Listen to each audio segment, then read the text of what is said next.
Hey everyone, Rictano here, grooming myself and combing my hair for this beautiful lady over here, as this is a review of Joanna Newsom's album, Is. This is an artist I had never heard about until now because none of her albums were reviewed on Pitch. Oh, who am I kidding? This might as well constitute a classic review, though it's been only 11 years, slightly past the date since the album dropped, pushing this Californian singer and multi-instrumentalist to certain stardom upon only her second full-length record and confirming her as a new indie darling. I myself must have picked this roughly 2 or 3 years after, considering that 2008-2009 was around the time I opened up towards such a contemporaneous genre. Checking Is with the full knowledge that, again, after just one album and several EPs, it was already considered to be her masterstroke and a sort of jewel for the ages. A leap from her debut consisting of easygoing vignettes to a most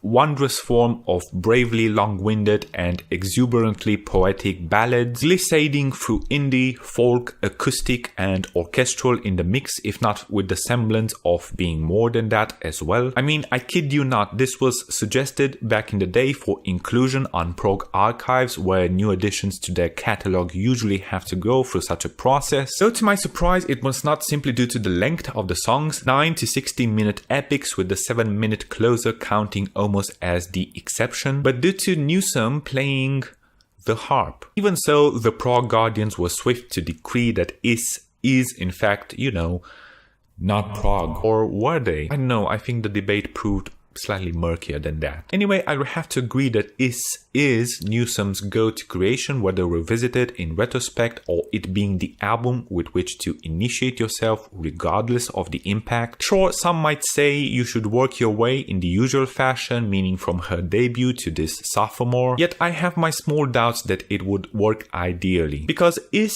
does crystallize everything about Newsom's artistic persona, musical articulation and sentiment and stylistic idiosyncrasy, all of which she's caressed further into her career until present time. Meticulously so, I would add, considering she does take her sweet time coming up with a new record, visibly desireful to be even bolder and more memorable the next time around. Maybe not so much regarding her most recent album to date, Divers, but definitely when it comes to Is and the following work, Have One On Me, which took like 5 years in the making, then revealed itself to be like an audacious triple dose of Is and somehow still managed to sound fairly arresting overall. So I'd say Newsom has well sorted out the issue of putting a trademark stamp on her sound, style, approach, mood and rhythm of music making, more than likely starting with this album. It's all recognizable, definite and compelling, which doesn't exclude of course the contrasting reactions it could get, liable in fact to the whole gamut from sounding cutesy and charming, euphonious and expressive,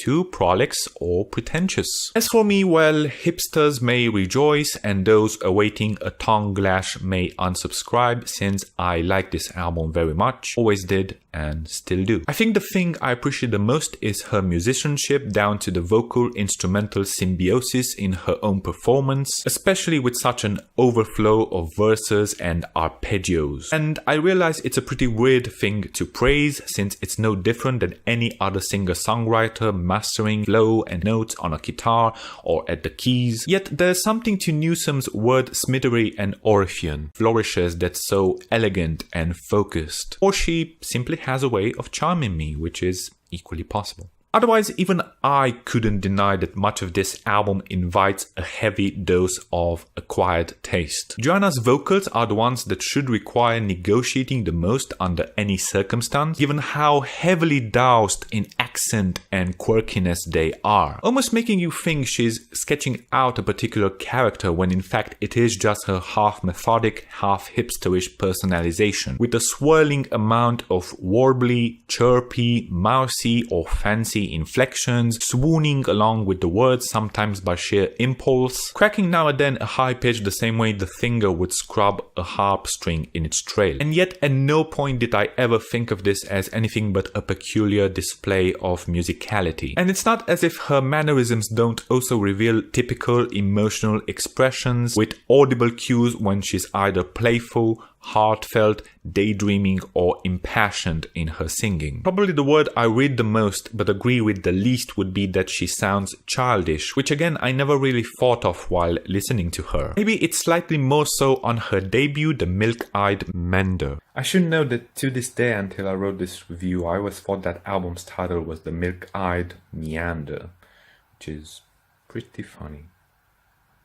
Where a snappier format of tunes finds her without a clear range, often coming off too jittery and twee. But here on East, everything is so much more mature, polished, and serious. The style of the album and the balladry, windy as it is, can certainly feel like an infusion requiring an even temper and much openness, but I also think it suits her the best considering how obviously imaginative and precious she wants to be. There's a sense of both an indie bareness as well as a throwback to an old-fangled craft of folk singing. Plus, it does also tickle my progressive sensibilities. I think I did reveal myself in the past to be a sucker for heavily versified folk rock that blows up its proportions of a song to the extent of unfolding an actual tale. Having referenced at least twice in my previous reviews, if not more than that, Bob Dylan's Lily, Rosemary and the Jack of Hearts as being among my favorites. Hence the same appealing nature in Newsom's own epics. Compositionally, the form of these songs can prove both clear-cut and labyrinthine and evasive at different times. Cosmia at the very end of the tracklist being like the only tune that indulges in a conventional, lyrically repetitive refrain. And even when the musical motives are limpid, like on Emily's triple alternation of distinct themes and tempos, their repetition and recurrence in context with such lengthy poetic streams pushes the experience into segments of real trance. If there is an element I'd pick on the most, it would be the orchestration with which most of the songs are seasoned, especially the ideas and lines written for the string section, mostly because I inevitably hear them out with a classical ear. Sometimes I do get the ambience they conjure in the background, like on the beginning of Only Skin, or the added support of slow harmonies on Emily's second loop of verses, or how the same song ends on some mysterious flashes, pulses of sound, or how the strings and winds frolic together on the fable-like, slightly jazzier song Monkey and Bear. But elsewhere, such symphonic interventions can sound a tad too disordered and fidgety, always with some sort of woo-woo-woo-woo zippy replies to Joanna singing or playing that I can neither get what it's going for nor describe as expertly, meaningfully orchestrated. I definitely feel this on Emily, where as frantic and fragmented as Joanna may have actually desired them as she herself shuffles through all sorts of recollections, it is still frantic and fragmented in relation to all the harp passages. As for the lyrics, well, you should know by now that I'm hardly an acute or even attentive, for that matter, follower and discerner of them, which I'll admit is particularly odd given such a poetic driven and delivered album where everything else is meant to beautify the poems. I suppose I should resonate more to all the coded epithets, imagery and parables closely related to important personal experiences or relationships, but on the other hand, I'd never feel the urge or even be able to follow through Monkey and Bear's play, at least not without getting dizzy. Plus, even on the personal themed songs, Joanna's envisioning and delivery run wild and ample, constantly veiling words and meanings that would otherwise prove probably too